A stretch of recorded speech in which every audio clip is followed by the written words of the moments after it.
Hello friends, welcome back to DSV coding once again. So last వీడియోలో మనం parent component నుంచి child component కి డేటాని ఎలా పాస్ చేయాలో డిస్కస్ చేసాం. అదే మన యాప్ డాట్ జేఎస్ అనే పేరెంట్ కాంపోనెంట్ నుంచి యూజర్ ఇన్పుట్ డాట్ జేఎస్ కి మనం మన డేటాను అయితే పాస్ చేయడం జరిగింది. సో ఇప్పుడు మనం యూజర్ ఇన్పుట్ డాట్ జేఎస్ నుంచి ఏదైనా ఒక డేటాని యాప్ డాట్ జేఎస్ లోకి ఎలా పాస్ చేయాలి అనేది మనం ఇప్పుడు చూద్దాం. So let's get start. So first మనం మన యాప్ డాట్ జేఎస్ లో ఇక్కడ ఉన్న user input data and data 2 అని చెప్పేసి ఉంది. సో ఈ డేటా 2 నేను రిమూవ్ చేస్తాను, ఎందుకంటే మనకి అవసరం లేదు కాబట్టి. సో ఇప్పుడు నాకు యూజర్ ఇన్పుట్ లో ఉన్న డేటాని యాప్ డాట్ జేఎస్ లోకి పాస్ చేయాలి. సో మనం డమ్మీ డేటాని పాస్ చేసే బదులు మనం ఇక్కడ కలెక్ట్ చేస్తున్న ఈ ఫామ్ డేటానే పాస్ చేద్దాం. సో మనం ఫామ్ డేటాని ఎలా కలెక్ట్ చేస్తున్నాము? యూజర్ మనకి మన ఈ ఇన్పుట్ ఫీల్డ్స్ ద్వారా మనకి ఫామ్ డేటాను అయితే ప్రొవైడ్ చేస్తున్నాడు. సో ఈ డేటాని మనం మన పేరెంట్ కాంపోనెంట్ కి ట్రాన్స్ఫర్ చేద్దాం. సో టైటిల్ వచ్చేసరికి ర్యాండమ్ గా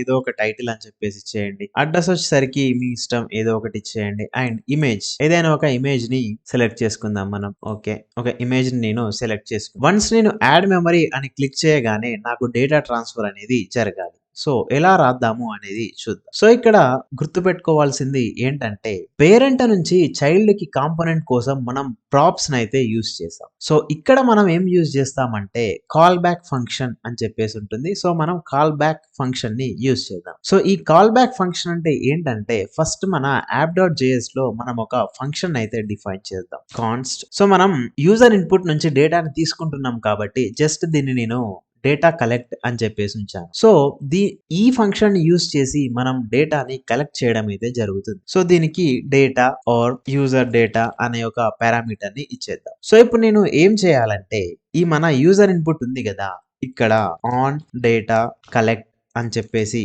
ఇది మీ ఇష్టం, ఇది ప్రాప్స్ లాగా. సో ఇప్పుడే అసలు లాజిక్ ఉంటుంది, అసలు గేమ్. డేటాని పాస్ చేయడానికి మనం యాక్చువల్ డేటాని అయితే ప్రొవైడ్ చేసాం. డేటాని కలెక్ట్ చేసుకోవడానికి ఇక్కడ మనం కాల్ బ్యాక్ ఫంక్షన్ అయితే ప్రొవైడ్ చేయాలి. మన కాల్ బ్యాక్ ఫంక్షన్ వచ్చేసరికి డేటా కలెక్ట్. సో దీన్ని తీసుకొని మనం ఇక్కడ డేటా కలెక్ట్ దీన్ని నేను పాస్ చేశాను. సో ఇప్పుడు మనం ఏం చేద్దామంటే, దీన్ని సేవ్ చేసి మన యూజర్ ఇన్పుట్ లోకి వచ్చేసరికి దీన్ని రిమూవ్ చేద్దాం. యాజ్ యూజువల్ ప్రాప్స్ అని చెప్పేసి ఉంచుదాం. దీన్ని కూడా తీసేసి నేను ఏం చేస్తానంటే, ఆ ప్రాప్స్ ఉంది కదా, సో ఆ ప్రాప్స్ ని నేను ప్రాప్స్ డాట్ ఏం సెలెక్ట్ చేసుకోవాలి, ఆన్ డేటా కలెక్ట్. సో దీన్ని నేను తీసుకొని మన ప్రాప్స్ లోనే కదా అది ఉండేది, ఆన్ డేటా కలెక్ట్ తీసుకొని ఈ ఆన్ డేటా కలెక్ట్ దేన్ని పాయింట్ అవుట్ చేస్తుంది?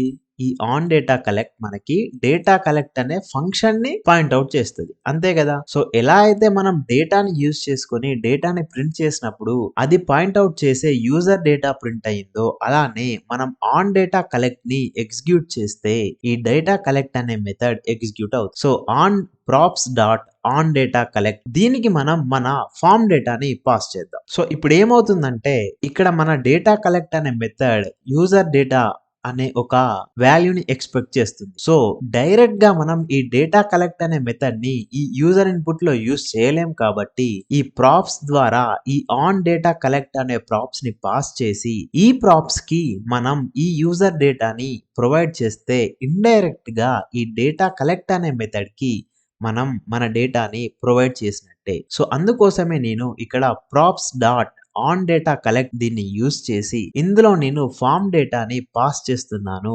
సో ఇండైరెక్ట్ గా ఏమవుతుంది, ఈ డేటా కలెక్ట్ అనే మెథడ్ కి యూజర్ డేటాని నేను పాస్ చేసినట్టు. సో ఇక్కడ నాకు డేటా వచ్చేసింది కదా, దాన్ని నేను కన్సోల్ లాగ్ చేస్తాను, కన్సోల్ డాట్ లాగ్ నా యూజర్ డేటా. సో ఇప్పుడు మనం చూద్దాం వర్క్ అవుతుందా లేదా అని చెప్పేసి. బట్ ఇక్కడ ఒక చిన్న క్యాచ్ ఏంటంటే, మనం వెరిఫై చేసుకోవాల్సింది ఏంటంటే, మన props dot on data collect ఈ ఇన్పుట్ చేంజ్ హ్యాండ్లర్ లో ఉందా లేదా అని చెప్పేసి. బట్ ఈ ఇన్పుట్ చేంజ్ హ్యాండ్లర్ లో ఉంటే మనకి వర్కౌట్ అవ్వదు.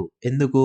ఈ ఇన్పుట్ చేంజ్ హ్యాండ్లర్ అనేది ఇన్పుట్ డేటాని అప్డేట్ చేయడానికి మాత్రమే యూజ్ అవుతుంది. ఇక్కడ మనకి యాడ్ ఏ మెమరీ అనే బటన్ ఉంది. ఈ బటన్ ఏ టైప్? Submit type. సో మనం ఆన్ సబ్మిట్ అనే ఈవెంట్ ని మన ఫామ్ కి అటాచ్ చేసి ఆ సబ్మిట్ ని క్లిక్ చేసినప్పుడు మనకి ఈ డేటా ట్రాన్స్ఫర్ అనేది జరగాలి. సో ఇందుకోసం నేను ఏం చేస్తాను, on submit.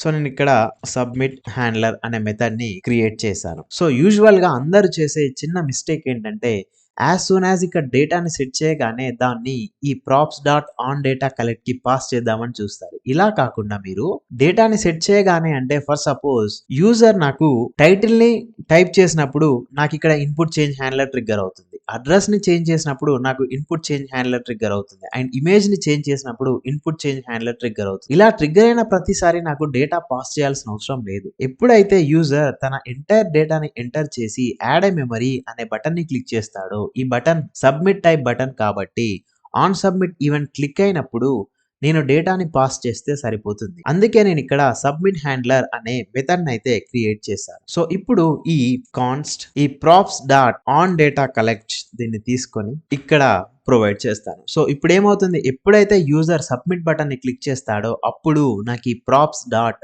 On data collect అంటే మన call back function data collect trigger అయ్యి దానికి మనం యూజర్ డేటాని పాస్ చేస్తాం అండ్ దట్ యూజర్ డేటా ఆ యూజర్ డేటాని ప్రింట్ చేయడం జరుగుతుంది. సో చూద్దాం ఇదంతా అనుకున్నట్టు జరుగుతుందా లేదా. డెవలపర్ టూల్స్ కి వెళ్ళి క్లియర్ చేసేసి డేటాని టైప్ చేశాను. డేటా నాకు యాస్టిస్ ఉంది, టైటిల్ ఉంది, సమ్ అడ్రస్ ఉంది, సమ్ ఇమేజ్ ఉంది. నేను యాడ్ మెమరీని క్లిక్ చేస్తాను. మనం అనుకున్నట్టు ఇది బిహేవ్ చేయట్లేదు, సంథింగ్ ఏదో అవుతుంది. నేను ఈ బటన్ ని క్లిక్ చేయగానే నాకు రిఫ్రెష్ అవుతుంది. బట్ ఇక్కడ ఒక చిన్న ఇన్ఫర్మేషన్ ఏంటంటే మనం బటన్ ని సబ్మిట్ చేసినప్పుడు by default browser behaviour HTML behaviour వల్ల యూజర్ ఏదో డేటాని సబ్మిట్ చేశాడు, నేను ఒక ఏపీఐ కాల్ ని చేయాలి అని చెప్పి నాకు ఇక్కడ రీలోడ్ అవుతుంది మీరు గమనిస్తే. సో అంటే ఏపీఐ కాల్ జరగడానికి ట్రై చేస్తుంది. బట్ మనం రియాక్ట్ లో ఉన్నాం కాబట్టి ఈ బిహేవియర్ మనకి అవసరం లేదు. ఈ సబ్మిట్ మొత్తాన్ని మనం రియాక్ట్ తోటే హ్యాండిల్ చేయాలి. దాన్ని ఎలా ప్రివెంట్ చేయాలి అంటే మళ్ళీ మీరు విజువల్ స్టూడియో కోడ్ లో మనకి యూజర్ ఇన్పుట్ లో ఇక్కడ సబ్మిట్ హ్యాండ్లర్ ఉంది కదా, దీనికి కూడా మనకి ఈవెంట్ అయితే ట్రిగ్గర్ అవుతుంది. సో ఇది ఏం ఈవెంట్, సబ్మిట్ ఈవెంట్. సో ఈ ఈవెంట్ ని తీసుకొని ఈవెంట్ డాట్ ప్రివెంట్ యుఎల్టీ డిఫాల్ట్ అని యూస్ చేయాలి. ఈ ఈవెంట్ డాట్ ప్రివెంట్ డిఫాల్ట్ అంటే ఏం చేస్తుందంటే బ్రౌజర్ యొక్క డిఫాల్ట్ బిహేవియర్ ని స్టాప్ చేయడం జరుగుతుంది. అంటే నేను సబ్మిట్ బటన్ క్లిక్ చేయగానే నేను ఏపీఐ కాల్ చేస్తాను అనుకొని నువ్వు ఏపీఐ కాల్ చేయకు, పేజ్ రిఫ్రెష్ చేయకు, నేను రియాక్ట్ తో దీన్ని హ్యాండిల్ చేస్తాను అని చెప్పడానికి ఈవెంట్ డాట్ ప్రివెంట్ డిఫాల్ట్ అయితే మనం యూస్ చేస్తాం. ఇప్పుడు మన బ్రౌజర్ లో కన్సోల్ ని క్లియర్ చేసి నేను యాడ్ ఏ మెమరీ అని క్లిక్ చేస్తే ఏమవుతుందో ఒకసారి చూద్దాం. సో ఈ యాడ్ మెమరీ అని క్లిక్ చేయడానికంటే ముందు నేను నార్మల్ గా title ABC hello choose file నేను వన్స్ యాడ్ ఏ మెమరీ అని క్లిక్ చేయగానే నాకు ఇక్కడ యాప్ డాట్ జేఎస్ నుంచి మనకి కావలసిన డేటానైతే వస్తుంది, రైట్. సో నేను మళ్ళీ క్లిక్ చేస్తాను యాప్ డాట్ జేఎస్, మళ్ళీ క్లిక్ చేస్తాను యాప్ డాట్ జేఎస్. అంటే మనం ఈ